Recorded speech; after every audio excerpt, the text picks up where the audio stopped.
Now, I warned Calgary fans. I warned them.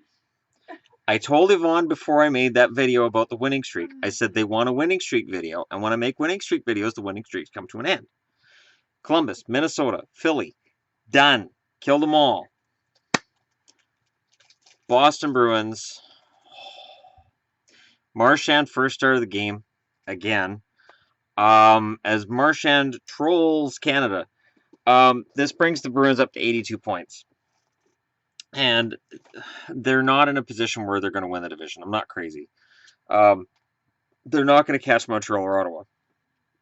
This is the best, though, that I've seen Boston play for an extended period of time since 2011, when they won the Stanley Cup. I don't know that Boston enters the conversation as a dark horse. I wouldn't put them there personally. I say that as a Boston fan, but it is so much fun to watch them win again. It is so much fun to see them playing really well, really structured, really smart. It is so much fun to watch a Boston game and know in the third period when they have a lead, this is cinched up. I haven't felt that way since 2012, which was when Rask had to step in while Tim Thomas had his Boo Radley moment of the season. And this has been a lot of fun. Now, I'm not doing this to taunt Calgary fans, certainly. I just, as Boston reaches 4 wins in a row, and I didn't expect a winning streak out of this. Bruce Cassidy's record as a coach right now is 12-3 in Boston. When Claude Julien was fired, I said this is a good move for Boston. People thought I was crazy. Crazy? Julien's a great coach. And my statement at the time was, yes, Claude Julien is a great coach. Boston needed a change. Cassidy's got them playing up tempo. He's got them scoring tons of goals. Boston had really good puck possession numbers, and I remember, I'm trying to think if it was Hockey News or Sportsnet that said, well, the coaching change didn't matter. Boston's puck possession was really good before Bruce Cassidy took over, so they were going to turn it around anyways. No. Puck possession numbers don't tell the whole tale. It doesn't tell you if guys are playing with confidence. It doesn't tell you whether or not they're able to score, and Boston couldn't score early in the season. And Claude Julien just, the mix was bad all of a sudden. It was one of those things where he'd been there for too long. It happens. Happens with all coaches. You know, even Scotty Bowman, who I think most people would admit is one of the, if not the greatest coach ever, he's been fired. Buffalo fired him in the 80s. So any coach can be fired. It's reality. Quenneville was fired by the St. Louis Blues. Crazy, I know, considering all these championship rings he's won in Chicago. But it happens. It happens. Claude Vigneault's been fired multiple times. Or Claude Vigneault. Alain Vigneault's been fired multiple times. I don't know who Claude Vigneault is. Forgive me, I'm still a little bit tired from Monday. But this game tonight, just their play against Calgary was good. And again, I mean, big gaff by Johnson, obviously, that led to the Marchand goal. But Marchand took advantage of it. And it's another example of how the Bruins are just playing the right style of hockey. This is Bruins hockey. This is 2011. 2011, I had all kinds of people telling me, oh, the Bruins suck. You know, they lost a 3-0 series lead against Philly last year. They're not going anywhere.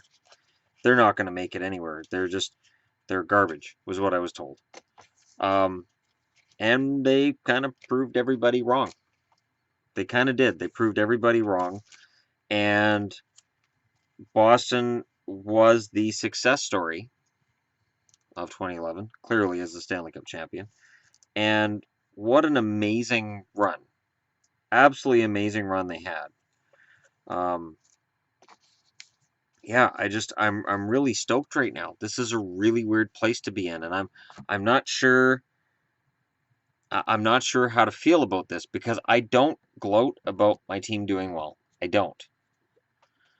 Because I know the hockey gods can hear me, and the hockey gods get angry at me very easily, and they usually punish me badly. '99, Dallas wins the Stanley Cup. Have they been back again? Yes, once, 2000. Should they have won that series? Yeah. Did they? No, because the hockey god said he's had one Stanley Cup, that's enough. 2011, Boston wins the Stanley Cup. Should they have gone back again? They did. 2013, did they win? No, because the hockey god said he's had enough. Dallas has never been back since 2000. Boston just seems to keep getting further away. This team, right now, the way they're playing, they can do something. They can do damage in the playoffs. Do I think they catch Ottawa or Montreal? No. I'm not crazy. But wow, this is over a 15-game period, they win 12. The 3 they lost, they lost. It happens. I don't measure a team by a winning streak. I go by, and I said at the start of the season, I remember when the Canucks got off to that 4-0 start. And people were like, admit it, you were wrong. The Canucks are really good. And I said, I measure the season in 20-game segments. 20-game segments rules out almost every winning streak. And it gives you a really good idea of where a team is at. Because if they have like a 6-game winning streak and then they lose 4, that winning streak gets lost over a 20-game period. And it's how well did they play over that 20 games. In Boston's case, they look good right now. Let's just take a look at the standings and see if they've updated them. Pittsburgh takes the loss tonight. That's surprising-ish. Philly does definitely get up for those games, though. Philly is definitely going to be up for those games. Now with the win tonight, and they haven't updated the standings, they're 4 points behind Ottawa, or they're 3 points behind Ottawa, 4 points behind Montreal. Ottawa's got a game in hand. Montreal doesn't. So Boston and Montreal both have 12 games left. Boston with 82 points. Montreal with 86.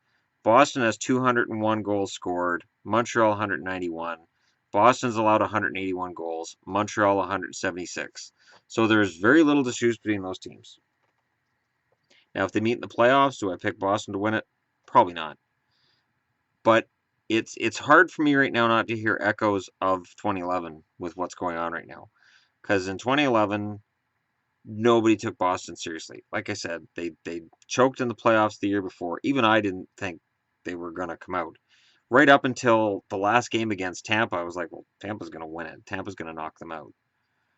And then it didn't happen. So this is fun. But as I said before, I warned Calgary fans when they said, you got to talk about our winning streak. And I was like, guys, if I talk about a winning streak, it's over. That's the rule. It ends. It's done. And it's over. And I can't help but feel a little bit guilty. Anaheim's winning right now, so odds are Calgary falls behind Anaheim. Ideally, in the perfect world, it's Calgary and Edmonton in the first round. I'm still hoping for that, but Anaheim is going to be tough. It is going to be very, very tough with Anaheim. And while I'm very happy about where Boston's at right now, I don't think they match up as well with Edmonton. So I'm saying right now, before anybody asks, yeah, I think Edmonton knocks Boston off tomorrow night and ends the 4-game winning streak. And Cassidy's record as coach drops to 12-4. I can't see, even though they went with Hudobin tonight, who actually played pretty well, and then Rask should be in tomorrow night after a bit of a rest. Rask didn't look great in Vancouver, and I hope he looks better after that rest, but I'm not really holding my breath. I'm not crazy. Like I said, I'm a fan. I'm very enthused with this winning streak, but I wasn't born yesterday, and I've seen a lot of things over the years, and one winning streak does not a season make. And it's just fun. It is fun for the first time in what seems like forever, that one of my teams is on a bit of a run and looks like they're going to make the playoffs and potentially be good in the playoffs. When Dallas was where they were last year, if you watched my channel last spring, and there's not very many that did, I even look back and those videos are still sitting in the 200 to 300 views range. And that's over almost a year. But Dallas, I didn't take seriously right from the beginning of the playoffs. I said goaltending is going to kill them. goaltending is going to kill them. And I had people arguing with me, like, nah, not necessarily. Leighton's capable of being good. Niemi's playoff record isn't bad. And I was like, nope. And then Leighton would have a good game, and people would say, Dallas looked good the other night, and they won the game, and Leighton looked good. And I'm like, he can't have 2 good games in a row. And I was right. So with Boston, I don't feel that dread.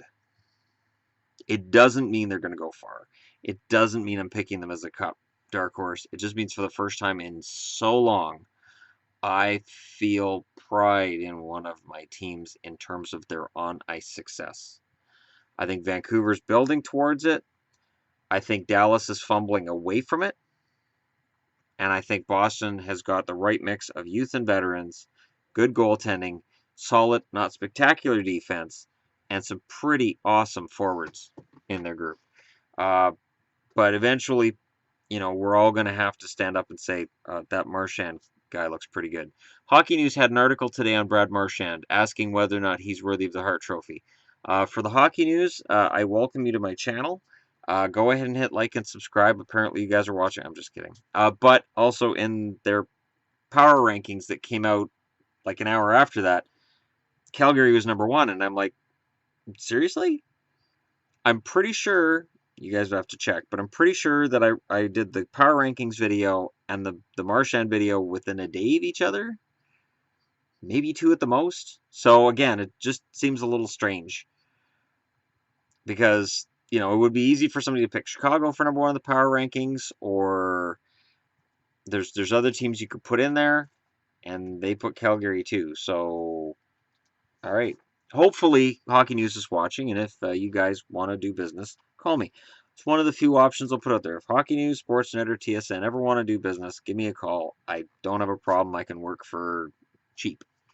I work for jerseys. I work for hat tips, hopefully without swear words. But with insults, it's fine. As long as you tip your hat, you're not swearing at them. It's polite as long as you tip your hat. Even the C word, you can just tip the hat and it's fine. You're fine. You're okay. You're covered. Trust me. Except with cops. I wouldn't recommend, even with the cops, they don't care that you're still probably going to get beat up with a baton or pepper sprayed. If you're in the States, you might get shot. But anyways, yeah, thanks for watching. Don't forget to hit like and subscribe if you're browsing your way through. And what a fun game. I can't rave enough about how Char is playing better.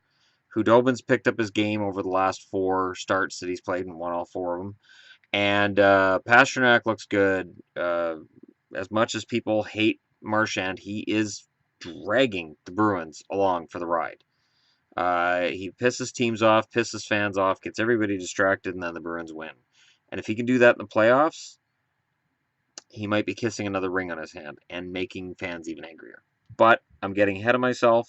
They're not in that category yet. They're just trying to get there.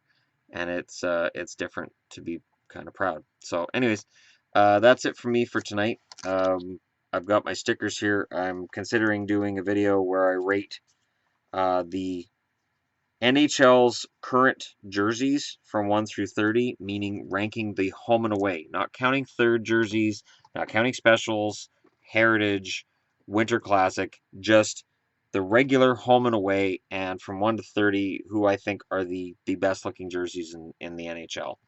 I will do that tomorrow. I've got my little rankings here. I'm not going to get into who's 1 or who's 30 at this point, because you guys have to tune in. It's a spoiler, right? All right, thanks for watching. I will talk to you all again tomorrow.